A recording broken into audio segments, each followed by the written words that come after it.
अजब गोष्ट आहे. मानवानं आजच्या अनोखे प्रदर्शन संपन्न बँकिंग आणि फायनान्स परिषद हा अत्यंत महत्त्वाचा असा गुण त्या काळी नोकरी मिळवण्यासाठी मानला जायचा. खाजगी कार्यालय, सार्वजनिक कार्यालय, न्यायालय या सगळ्याच ठिकाणी ज्याचा टंकलेखनाचा स्पीड सगळ्यात जास्त तो अत्यंत लोकप्रिय होत असे. टंकलेखन आणि चित्रकला हे चित्र जरा दुर्मिळच.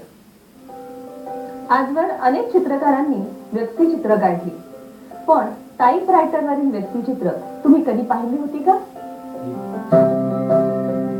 टाइपरायटरवर स्वहस्ते अनेक महत्त्वाच्या व्यक्तीची चित्र उदय महादेव तळवळकर यांनी रेखाटली आहेत. या चित्रांचं पहिलं प्रदर्शन कमल नयन बजाज कलादालनात भरविण्यात आलं. टाइपरायटरवर हे व्यक्तिचित्र रेखाटण्याचा माझा छंद आहे. हा एकदम दुर्मिळ छंद आहे. म्हणजे अशी चित्र तुम्हाला बघायला मिळणार नाहीत कुठे जगात फक्त 5च आर्टिस्ट असे आहेत की बनवतात अशी चित्र. पण काही आर्टिस्ट नुसते लँडस्केप करतात, मी फक्त व्यक्तिचित्र करतो. आणि ही कला मी गेल्या 25 वर्षापासून करत आहे. ही अद्भुत कला आहे आणि ही व्यक्तिचित्र तुम्हाला जगात कुठेही मिळणार नाहीत अशीच, त्यामुळे फार दुर्मिळ आहेत. ह्या चित्रांचं वैशिष्ट्य असं आहे की मी प्रत्येक स्ट्रोक किंवा प्रत्येक लेटर जे वापरतोय आधी मी हे करून घेतो, चित्र बनवून घेतो पेन्सिलने, आणि ते पेन्सिलने बनवून झाल्यानंतर मग त्याला टाइपरायटरवरती लोड करतो. लोड करून झाल्यानंतर मग कोणती लेटर्स वापरायचं मी ठरवतो आणि त्याप्रमाणे मी करत जातो. आणि इथे कसं आहे की इथे तुम्हाला कुठली चूक झालेली चालणार नाही. चूक झाली तर मग तुम्हाला चित्र फेकून द्यायला लागतं. म्हणून ही बरीच काळजी घ्यायला लागते ही चित्र करताना.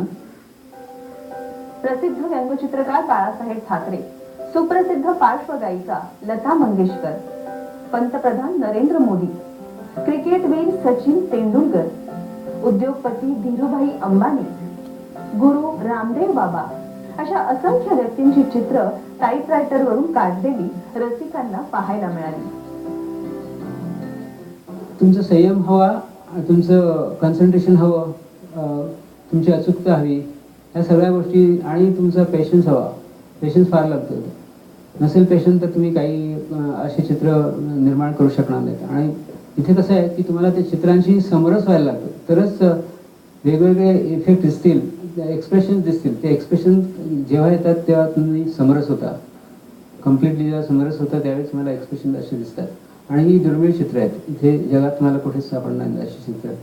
मला आनंद आहे की लोकांना ही चित्र आवडायला लागली आणि हे पहिल्यांदाच मी 25 वर्षातील पहिल्यांदाच हे एक्झिबिशन भरवतोय. म्हणून त्या एक्झिबिशन नाव दिलं आहे अमेझिंग एक्झिबिशन आणि ऑफ युनिक पोर्ट्रेट्स. युनिक म्हणजे जगात कुठेच ही अशी तुम्हाला सापडणार नाही. या अनोख्या प्रदर्शनाच्या उद्घाटन प्रसंगी ख्यातनाम व्यंगचित्रकार राज ठाकरे हे प्रमुख पाहुणे म्हणून उपस्थित होते.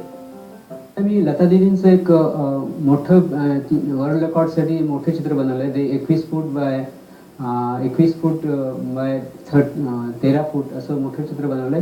हे चित्र मी मॉस्कोत असताना मी डेप्युटेशन होतो आणि त्यावेळेस जेव्हा मला वेळ मिळायचा शनिवार रविवार, तिथे बरीच थंडी असायची. त्यावेळी माझ्याकडे एक छोटा टायपरायटर होता. त्या टायपरायटर मी बनवून ते चित्र त्याचं प्रदर्शन भरवलं एम्बेसीच्या हॉलमध्ये आणि ते वर्ल्ड रेकॉर्ड म्हणून डिक्लेअर झालं. त्यावेळेस त्याची एंट्री 3 पुस्तकात आहेत. एक पुस्तक वॉशिंग्टनमध्ये पब्लिश झालं, एक पुस्तक लंडनमध्ये पब्लिश झालं आणि एक पुस्तक दिल्लीत पब्लिश झालं. ह्या पुस्तकांमध्ये जी रेकॉर्ड बुक्स जे आहेत त्या पुस्तकांमध्ये त्याची एंट्री झालेली आहे.